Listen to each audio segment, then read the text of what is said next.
Well, one of the alien pilots chases Will Smith through the desert, where they perform some stunts that, quite frankly, would be too silly for the hotshot movies to pull off.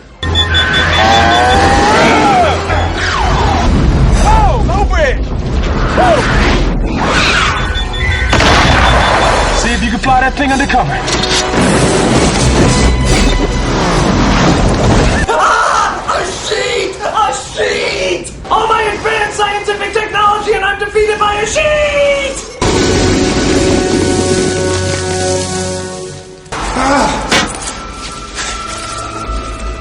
All of your base are belong to us.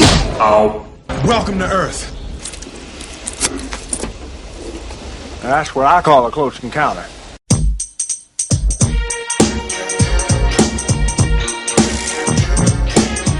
But meanwhile, the president and his men try to figure out what they're going to do next. It was what, in the 1950s or whatever, you had that spaceship. Oh god, you're not. Oh, Roswell, New Mexico, yeah. No, you had the spaceship and you had the bodies. You're not really going that direction, are you? Area 51, right? Area 51. Regardless of what you may have read in the tabloids, there have never been any spacecraft recovered by our government. Oh good, you know, for a second I really thought you'd be stupid enough to... That's not entirely accurate.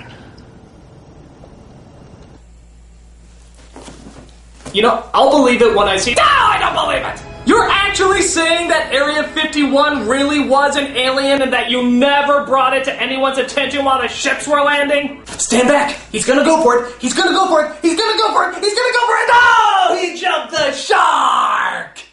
So we see Brent Spiner, also known as Data from Star Trek, as the head scientist. Since these guys started showing up, all the little gizmos inside turned on. Actually, I'm confused. Which of these two characters wasn't human again? Oh well, who cares? We have more implausible meetups to combine! Now let's see, what should we do here? I know, let's say Vivica A. Fox coincidentally runs into the First Lady. And Will Smith coincidentally runs into Randy Quaid, who coincidentally runs into the secret base, which coincidentally has the president in it. Well, that's all fine and good, but... Did Boomer make it out okay? Boomer will live. So they decide to perform an operation on the alien to see what's inside. Here's a crazy idea. Why don't you have some security around?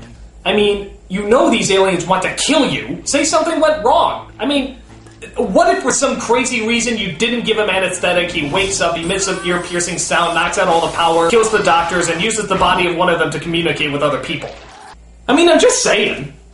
So the alien tries to do some mind zapper thing with the president as the security finally takes the alien out. Meanwhile, Will Smith decides that he wants to steal a helicopter to look for his fiancée. What the hell are you doing? Get out of there! Look, I got something I gotta handle. I'm just borrowing it. No, you're not, sir. Do you really want to shoot me? Damn that Will Smith charm. Next time, I gotta try that. Just go up to a military helicopter and be like, hey, I need this. There's something I gotta do. I mean, I never thought just to ask. It's practically foolproof. And, wouldn't you know it, in the middle of the night, without any signals, without any clue of her location, he just happens to stumble across her. You're late. You know I like to make an entrance. This moment brought to you by the laws of improbability. So they reunite the president with his wife, but unfortunately she's bleeding internally and can't be fixed. Have Dr. O'Haver check on her. Geesh, I felt like we barely knew her.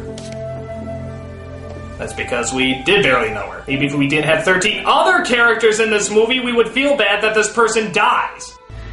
Is Mommy sleeping now? Yeah. Mommy's sleeping. Oh no, this is giving me an emotion. Must not act. Must not act. Oh good, I made it to the next credit. But the president isn't the only one having problems. A drunken Jeff Goldblum screams in anger and seeks the aid of his father. Everyone loses faith at some point in their life. Look at myself. I haven't spoken to God since your mother died. Mother's dead? You still have your health. But Goldblum suddenly gets an idea to give the alien mothership a virus. Because now this TV repairman can not only find signals that the government's top men can't find, but apparently can also hack alien technology while only being aware of it for one day. By God, Jeff Goldblum, is there anything you can't do? No. But still, they need a pilot to fly that alien ship. Who are they gonna get? I've seen these things in action, and I'm well aware of their maneuvering capabilities. With your permission, General, I'd like the opportunity to try. Yes, let that man fly that ship. What's that? His fiancée is a stripper? Bring him back, we can't allow that, no.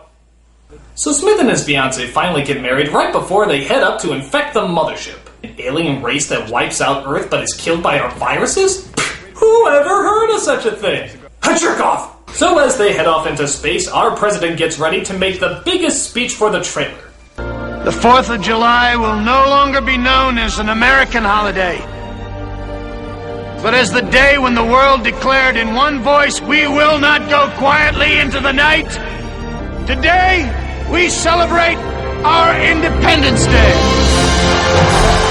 Boy, thank God this all went down at Independence Day. I mean, can you imagine what would happen if this took place on a lesser holiday? Today, on Talk Like a Pirate Day, we celebrate our right to talk like pirates, and we will show them... Come on, be authentic! We will show them scurvy dogs whose butts, who's there with me, say arg! Arg! And just when you think this movie couldn't get any more silly cliches... Mr. President, I'd sure like to know what you're doing. I'm a combat pilot, Will. I belong in the air. That's right. The president of the free world is flying up in the air with the other fighter pilots. Wow! It jumped the shark so high it's nearly in orbit! Yeah, sure. Let him fly with the other fighter pilots. I mean, it's just the president. It's not like he'll be needed for anything else. It's not like there's any choice decisions that a democracy chose him to make. Just let him have his fun. Oh well, fuck it. Will Smith and Jeff Goldblum fly into the mothership to implant the virus. Now this raises another question. An alien ship from the 1950s isn't gonna cause any suspicion from the other aliens? Over 40 years of technological advancements must have happened over that time, and they just blend in like one of the other ships? Does one of the main aliens just think he knows who the alien is in there?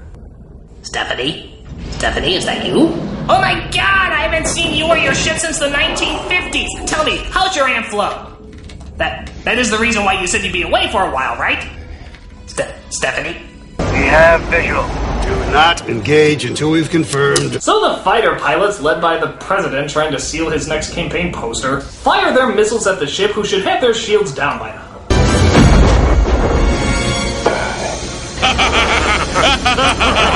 Hold on, Command. I want another shot at it. No. Eat laser Tic Tacs! Basic maneuvers. Stephanie? Well, why aren't you talking to me? Is it because I slept with your 8 million sisters? Look, they came on to me, okay? Oh, wait a minute. It's because you want me to see your pretty face, isn't it? Let me just open up the window here so I can see your eyes. One more... Stephanie, were you always invisible? Eagle 1, Fox 2.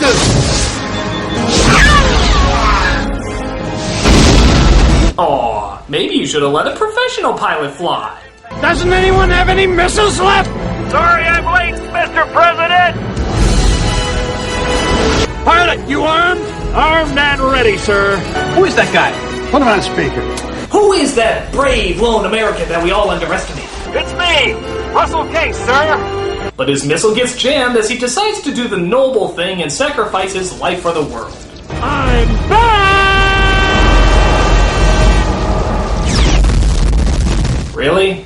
So, all this advanced scientific weaponry and the answer was the equivalent of a cartoon character putting his finger in a gun? I guess cartoon logic saves the day. Get out of the wire to every squadron around the world. Tell them how to bring those sons of bitches down. Tell them to get all the drunk, suicidal redneck pilots they can find. Stephanie, you can't hide from our love. I really thought we had something there. I felt a connection. Something cosmic, if you will. Ready? Yes, sir. Hey. All right. Stephanie? Did you do something to your hair? Peace! Pluto's balls! We're loose. Can you get us out here in 30 seconds? So they get themselves loose, they fly through the ship of dried up dog turds, and Goldblum delights in ripping off Jurassic Park. Must go faster. Must go faster.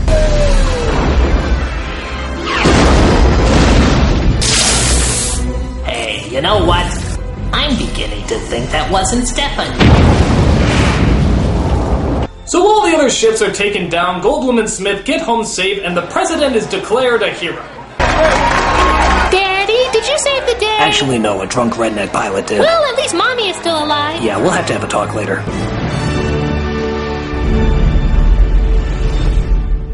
So they all live happily ever after. But what about Boomer? Boomer will live.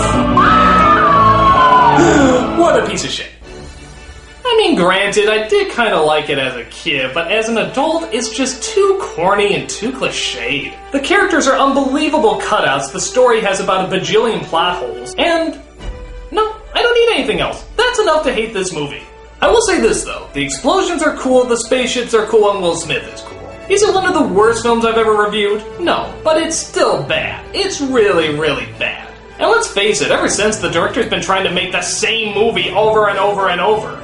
And seeing how it's already rumored that there's going to be an Independence Day 2, I have just one question for you. Whose side are you going to be on? The humans or the aliens? Nanu. I'm a Nostalgia Critic, I remember it, so you don't have to!